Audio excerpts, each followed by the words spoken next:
আজ আমরা এখানে স্মরণ করব সকল ওই মানুষকে যারা এই জুলাইয়ে শহীদ হয়েছেন।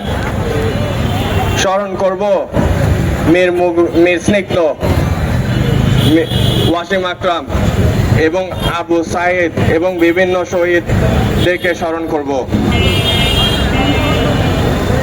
তারা শহীদ হয়েছে আমাদের সর্বোচ্চ জনগণের জন্য। সাথে আমি আবারও ধন্যবাদ জানাবো আমাদের সকল নেতৃবৃন্দদেরকে যারা দিন রাত পরিশ্রম করে এই আয়োজনটি সফল করেছেন। আমি কৃতজ্ঞতা জানাইতে চাই আমাদের মাননীয় সংসদ সদস্য আমার বাবা মোহাম্মদ এনামুল হক এনামকে, যে দিন রাত পটিয়া মানুষের উন্নয়ন, শিক্ষা ও সফলতার জন্য কাজ করে যাচ্ছেন। আমি এবং স্মরণ করতে চাই আমাদের প্রধানমন্ত্রী জনাব তারেক রহমানকে, যে বাংলাদেশকে নিয়ে একটি স্বপ্ন দেখেছেন।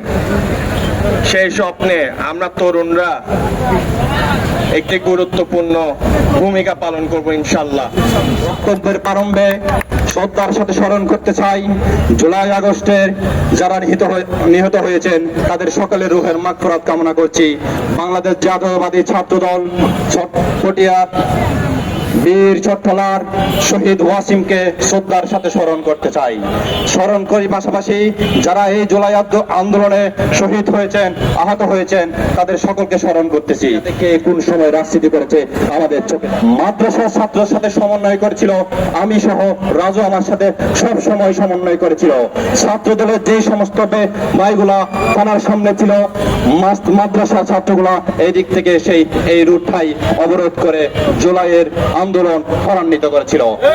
আওয়ামী লীগ গুন্ডা বাহিনী সহ পুলিশ বাহিনী সহ উপজেলা অফিস থেকে গুলি লোড করে ছাত্র জনতার উপর যেভাবে নির্মম গুলি চালিয়েছিল, আমরা সেই দিনগুলো বলি নাই, আমরা সেই দিনগুলো বলি নাই, বলবো না যতক্ষণ না তাদের ফাঁসি কার্যকর না হয়। আমরা করি হাসিনার ফাঁসি না হওয়া পর্যন্ত রাজপথে ছাড়বো না। আমরা সেই দিন পর্যন্ত ঘরে ফিরবো না যেই দিন পর্যন্ত আমাদের ভাই, আমাদের সহযোদ্ধার রক্ত বদলা নিতে পারবো না। প্রিয় সংগ্রামী সহযোদ্ধা, জুলাই আন্দোলন সহ শুরু করে সরকার বিরোধী আন্দোলন, সমস্ত আন্দোলন গত 17টি বছর আলহাজ এনামুল হক এনামুল নেতৃত্বে পটিয়া হয়েছিল। সেটা পটিয়ার সকল জনগণ জানে।